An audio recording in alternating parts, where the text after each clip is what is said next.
سید ولد آدم خیر الانام، اس پہ لاکھوں درود، اس پہ لاکھوں سلام۔ السلام علیکم ورحمۃ اللہ وبرکاتہ۔ نحمده ونصلي على رسوله الكريم، اما بعد فقد قال الله تبارك وتعالى في القرآن المجيد والفرقان الحميد. قال الله تبارك وتعالى في القرآن المجيد: أعوذ بالله من الشيطان الرجيم، بسم الله الرحمن الرحيم. ذلك الكتاب لا ريب فيه هدى للمتقين. وقال النبي صلى الله عليه وسلم: خيركم من تعلم القرآن وعلمه. الہی رونق اسلام کے سامان پیدا کر، الہی رونق اسلام کے سامان پیدا کر، دلوں میں مومنوں کے الفت قرآن پیدا کر۔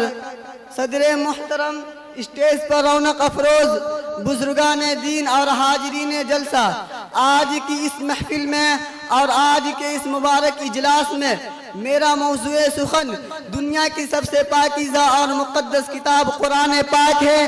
ہمیں چڑھتے سورج کی طرح یقین ہے کہ اس کا ایک ایک حرف سچا اور صادق ہے۔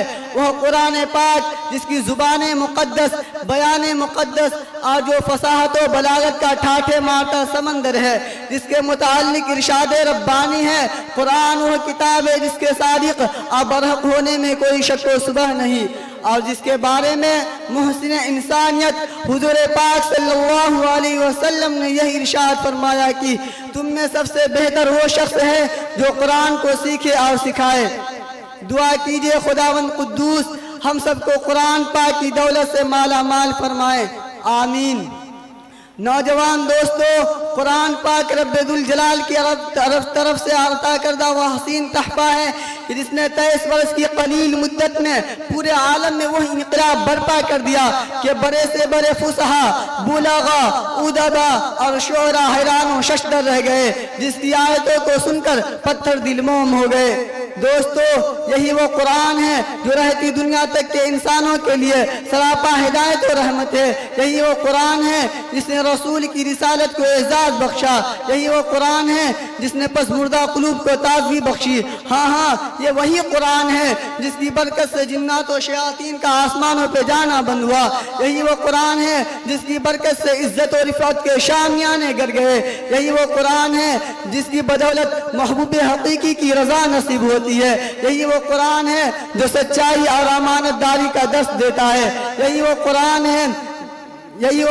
ہے جس کا مثل پیش کرنے سے ساری دنیا عاجز و قاصر رہی۔ یہی وہ قرآن ہے جو ضلالت و گمراہی کی دلدل میں پھنسی ہوئی انسانیت کو رشد و ہدایت کا پیغام سنایا۔ یہی وہ قرآن ہے جس نے ذہنی قوتوں کو جلا بخشا۔ یہی وہ قرآن ہے جس کی برکت سے اجڑے چمن میں بہار پیدا ہوئی۔ محترم حضرات، آج کے اس نازک دور میں حفظ کلام پاک کو فضول سمجھا جاتا ہے، اس کے الفاظ کے رٹنے کو حماقت بتلایا جاتا ہے، کہا جاتا ہے اس کا رٹنا اور بے سمجھے پڑھنا بے سود ہے۔ افسوس صد افسوس، اس قرآن پاک کے بارے میں ہمارا یہ خیال کہ جس کے بارے میں شہنشاہ بطحا جناب محمد رسول اللہ صلی اللہ علیہ وسلم نے یہ ارشاد فرمایا کہ اقرأ وارتقي ورتل كما كنت ترتل في الدنيا فإن منزلك عند آخر آية تقرأها۔ قیامت کے دن حافظ قرآن سے کہا جائے گا قرآن پڑھتا جا اور جنت کے درجوں پر چڑھتا جا، اور ٹھہر ٹھہر کے پڑھ جیسا کہ تو دنیا میں ٹھہر ٹھہر کے پڑھا کرتا تھا۔ بس تیرا مقام اور ٹھکانہ وہی ہے جہاں آخری آیت پر پہنچے۔ یاد رکھو، یہ قرآن دنیا کی سب سے بڑی نعمت ہے۔ یہ زمین و آسمان، چاند و سورج، ستارے کوئی اس نعمت کا مقابلہ نہیں کر سکتے۔ یہ قرآن رب کائنات کا مقدس اور عظیم کلام ہے، اور کیوں نہ ہو جبکہ اس کے اتارنے والا امین، جس کے ذریعے اتارا گیا وہ بھی امین، جس ذات پر نازل ہوا وہ بھی امین، اور جس مہینے میں نازل ہوا وہ تمام مہینوں سے افضل ہے، اور جس رات میں نازل ہوا وہ 1000 مہینوں سے بہتر ہے۔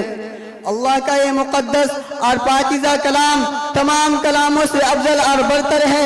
حدیث پاک میں آتا ہے فضل کلام اللہ علی سائر الکلام کفضل اللہ علی خلقی، اللہ کے کلاموں کو سب کلاموں پر ایسی ہی فضیلت ہے جیسے کہ خدا تعالی شانوں کو تمام مخلوق پر۔ اللہ کا دلارا اور خدا کا پیارا نبی ارشاد فرماتا ہے کہ جس نے قرآن پڑھا اور اس پر عمل کیا اس کے والدین کو کل قیامت کے دن سورج سے بھی زیادہ روشن تاج پہنایا جائے گا۔ غور کرنے کا مقام ہے کہ جب والدین کو اس گرا قدر انعام سے نوازا جائے گا تو خود پڑھنے والے مقام و مرتبہ کا کیا عالم ہوگا۔ حضرات، قیامت کا میدان ہوگا اور ایسے 10 آدمی جن کے لیے جہنم وارد ہو چکی ہوگی، حافظ قرآن اپنے رب کے بارگاہ میں سفارش کرے گا، پروردگار عالم اس کی سفارش قبول کرے گا اور ان کو اس حافظ قرآن کی برکت سے نجات عطا ہوگی۔ مسلمانوں، قرآن کریم و عظیم برکت اور سعادت ہے جو روح خداوندی ہے، معدن حیات اور سرچشمہ زندگی ہے۔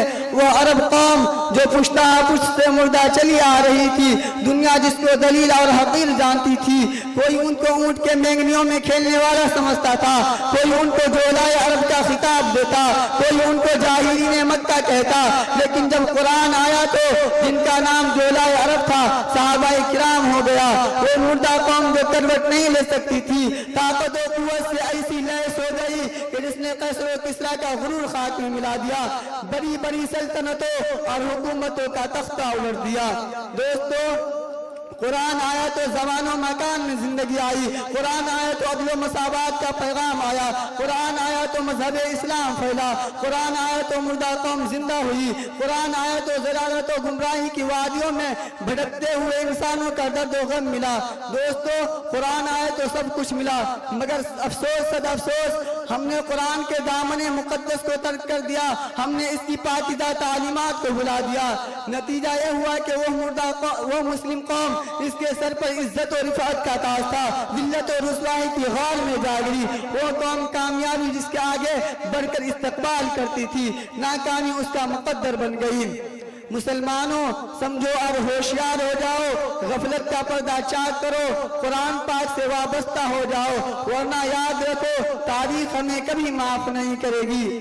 وہ معزز تھے زمانے میں مسلمان ہو کر، وہ معزز تھے زمانے میں مسلمان ہو کر، اور تم خار ہوئے تاریخ قرآن ہو کر۔ السلام علیکم۔ سید ولد آدم خیر الانام